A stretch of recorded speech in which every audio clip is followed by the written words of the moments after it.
हर रोज एक नई कहानी देखने के लिए चैनल को सब्सक्राइब करें और बेल आइकन दबाना ना भूलें। जूही को काले कपड़े पहनना बहुत ही अच्छे लगते थे और जूही पर काले कपड़े जचते भी बहुत थे। उसे पहनने के बाद उसे कॉम्प्लीमेंट भी खूब मिलते थे, जिस वजह से जूही के पास सिर्फ काले ही काले कपड़े थे। कोई और कलर में वो कपड़े खरीदती ही नहीं थी। एक रोज जूही दोपहर के समय काले कपड़े पहनकर मार्केट के लिए निकलती है और जब कुछ समय बाद जूही लौटती है तो जूही की माँ कमला अपनी बेटी को देखकर हैरान रह जाती है। तुझे किसने कहा था इतनी धूप में बाहर निकलने के लिए? और तो ये तेरा काला चोला कब जाएगा, भगवान ही जाने। अरे माँ, आप तो ऐसे कर रही हैं जैसे अब मैं चक्कर खाकर गिर ही जाऊंगी।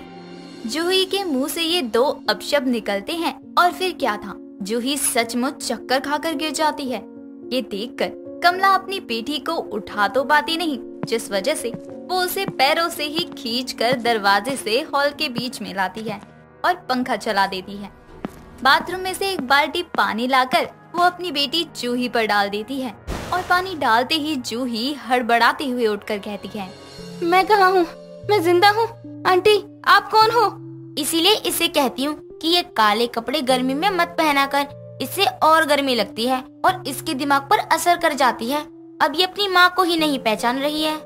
ये बातें चल ही रही होती हैं, तभी कमला के घर विमला का आना होता है और वो जूही को गीला देखकर कमला से कहती है, अरे कमला, ये क्या हुआ जूही को?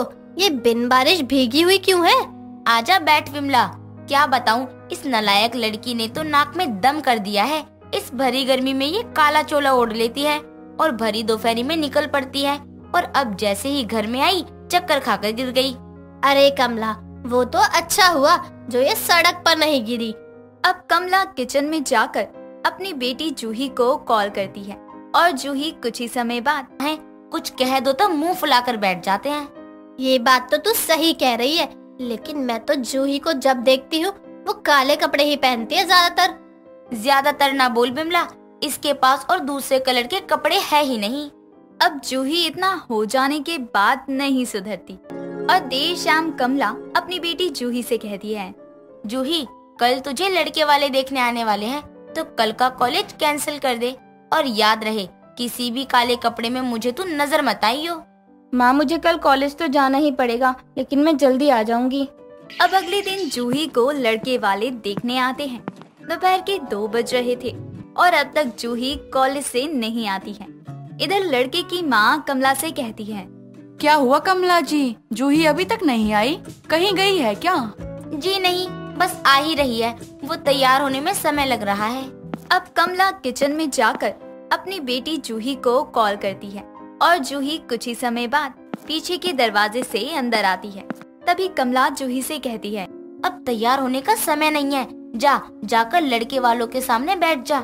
जूही भी ऐसा ही करती है, लेकिन जब जूही जाकर लड़के वालों के सामने बैठती है, वैसे ही लड़के की माँ कमला से कहती है, लड़की में कोई कमी तो नहीं है, लेकिन मुझे ये समझ में नहीं आ रहा कि आपने इसे काले कपड़े क्यों पहनाए हैं? और आप तो कह रही थी कि ये तैयार हो रही है, फिर ये पसीना कैसा?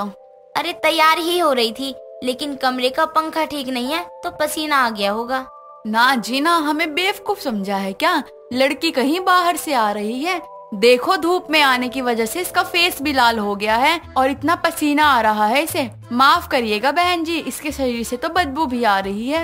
जी, पसीना आएगा तो बदबू भी तो आएगी ही ना। अब दोपहर में धूप से आने के कारण वो पसीने से नहाई होती है, जिस वजह से जूही का रिश्ता टूट जाता है।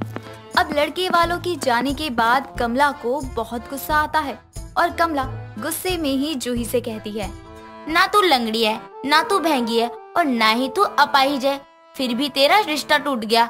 इसमें तेरे इन काले कपड़ों का ही दोष है, जिसे कोई नहीं मिटा सकता, खुद तू भी नहीं। लेकिन आज ना रहेगा बांस, ना बजेगी बांसुरी। इतना कहकर कमला जूही की अलमारी से कपड़े लाती है और सारे कपड़ों को आग लगा देती है।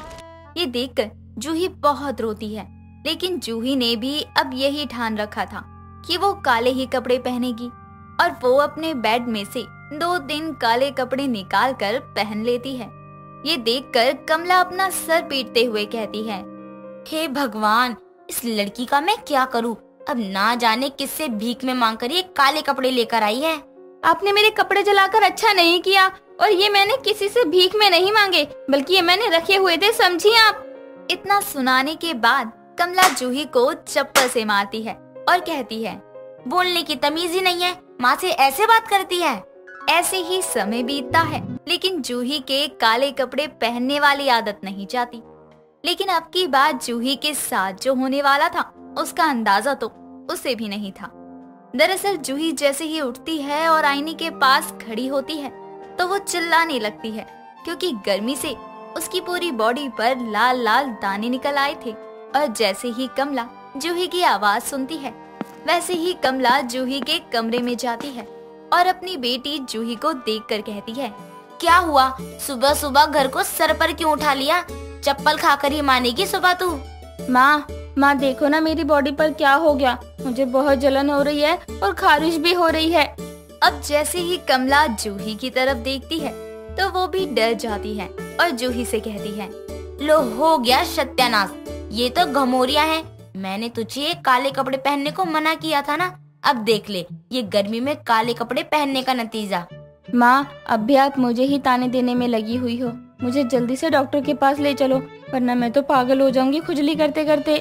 जूही को डॉक्टर के पास ले जाया जाता है और डॉक्टर कमला से कहता है, ये गर्मी की वजह से हुए हैं और बहुत ही ज्यादा हो चुके हैं। इसे ठीक होने में समय लगेगा, लेकिन ये ठीक जरूर हो जाएंगे।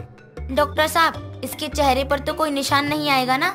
नहीं जी नहीं, ये ठीक हो जाएगी, लेकिन आपको ये काले कपड़े गर्मी में नहीं पहनने चाहिए। मैंने तो बहुत समझाया डॉक्टर साहब, अब आप ही समझा कर देख लो, आपसे समझ जाए तो अच्छा है।